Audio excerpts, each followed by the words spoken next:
আমাদের হাতে আর 4 মিনিট সময় আছে। আমরা খুব চটপট কয়েকটা প্রশ্নের উত্তর নিয়ে নিব। আওয়ামী লীগের ইশতেহারে আছে দুর্নীতির বিরুদ্ধে জিরো টলারেন্স। তার মানে জ্ঞাত আয় বহির্ভূত সম্পদের বিষয়ে সরকার খুব কঠিন হবে এবার থেকে।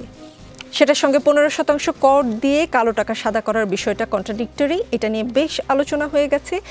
যেমন অধ্যাপক ডক্টর সেলিম রায়হান বলেছেন, ঢাকা বিশ্ববিদ্যালয়ের অর্থনীতি বিভাগের অধ্যাপক, তিনি দুর্নীতিবাজরা মনে করবে কালো টাকা তো সাদা করাই যায়, যতই দুর্নীতি করা হোক না কর দিয়ে তো কালো টাকা সাদা করা যাবে। বিষয়টা কেমন হলো? মানে আওয়ামী লীগ কি ইশতেহারের কথা ভুলে গেল কিনা? দেখেন, আমি বাংলাদেশ আওয়ামী লীগের একজন কর্মী। আমি এইভাবে বলবো যে রাষ্ট্র চালানো অনেক কঠিন।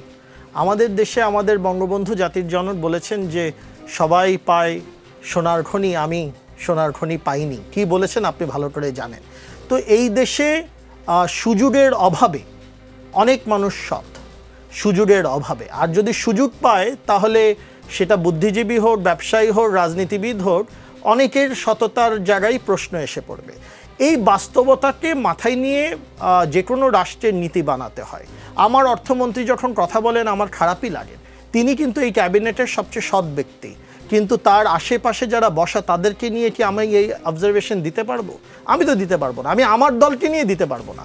মাননীয় প্রধানমন্ত্রী যদি কালকে সিদ্ধান্ত নেন যে কোনো অসৎ ব্যক্তিকে জেলের বাইরে রাখবেন না, আওয়ামী লীগ এবং বিএনপি বা যে কোনো বাংলাদেশি দলের অনেক সংখ্যক নেতাই জেলের ভিতরে থাকবেন। কিন্তু রাষ্ট্র চালাতে হলে কিছু ছাড় দিয়ে চালাতে হয়।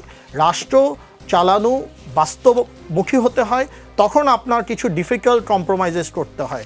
মাননীয় প্রধানমন্ত্রী আমরা দেখেছি, আমরা বলি নীলকণ্ঠ, উনি বিষ হজম করে দেশ চালাচ্ছেন। কিছু জায়গায় হয়তো কিছু কম্প্রোমাইজ করে দেশকে আগিয়ে নিয়ে যেতে হয়। জি,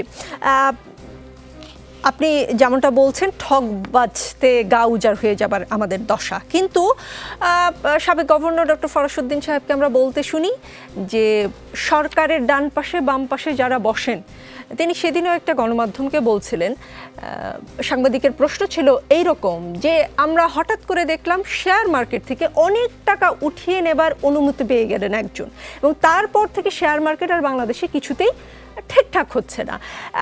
ডক্টর ফরাসউদ্দিন সাহেবকে সেই ব্যক্তির নাম উল্লেখ করেও প্রশ্ন করা হলো, কিন্তু তিনি বললেন যে আমি তো এই ব্যক্তির নাম মুখে বলতে পারবো না, কারণ মরিতে চাহি না আমি সুন্দর ভুবনে। এবং সেই লোকেরা সরকারের ডান পাশে বাম পাশে বসেন। তাহলে ঠক যদি আসলেই বাঁচতে চায় আওয়ামী লীগ সরকার, আসলেই কি চায়? প্রশ্নটা সেটা। দেখেন, বাংলাদেশ না, এই উপমহাদেশে আপনি যদি মনে করেন আপনার উদ্দেশ্য হচ্ছে 100% সৎ মানুষ নিয়ে আপনি চলবেন, তাহলে আপনি হয়তো একা চলতে হবে। আপনি হয়তো কমিউনিস্ট পার্টির মতো একটা দল বানাবেন, একা সেই দলটা একটা সুন্দর সুন্দর বক্তব্য দিবেন, আপনার বক্তব্য সুন্দর সুন্দর পত্রিকায় আসবে, কিন্তু এটা জনগণও পড়বে না বাস্তব। কারণ কি, আমরা একটা হিপোক্রেটিক একটা সোসাইটির মধ্যে বাস করি। আমি আবারও বলি, এই দেশের জনগণ বলবো না, এই দেশের প্রতিষ্ঠিতরা, সেটা ব্যবসায়ী হোক, রাজনীতিবিদ হোক, বুদ্ধিজীবী হোক, আমলা হোক, যে কেউ হোক, বেশিরভাগ মানুষ সুযোগের অভাবে সৎ।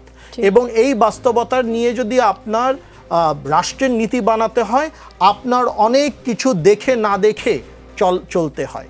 এটা হচ্ছে বাংলাদেশের না, সাউথ এশিয়ার পলিটিক্যাল ইকোনমি একটা চ্যালেঞ্জ। আপনি যে সিচুয়েশনটার কথা বললেন, আমি কিছু নাম বলি। উত্তম কুমার, অবসরপ্রাপ্ত অতিরিক্ত পুলিশ সুপার, গ্রেড 6 বেতন, তার বেতন স্কেল 35,000 টাকা।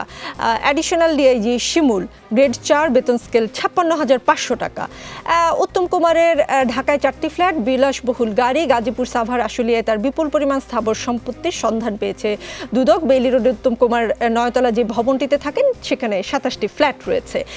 যে অ্যাডিশনাল ডিআইজি রফিকুল ইসলাম শিমুলের কথা বললাম, তিনি পুলিশ বাহিনীতে যোগদানের আগে তার এখন যে সম্পত্তি, বিশাল বর্ণনা, আমি পড়তে গেলে তো সময় থাকবে না। তার মিরপুর চিড়িয়াখানার পাশে 12 কোটি 19 লাখ টাকার প্রায় 2 বিঘা জমি আছে। মিরপুর চিড়িয়াখানার পাশে 3 কোটি টাকা ব্যয় নির্মিত ডুপ্লেক্স আছে।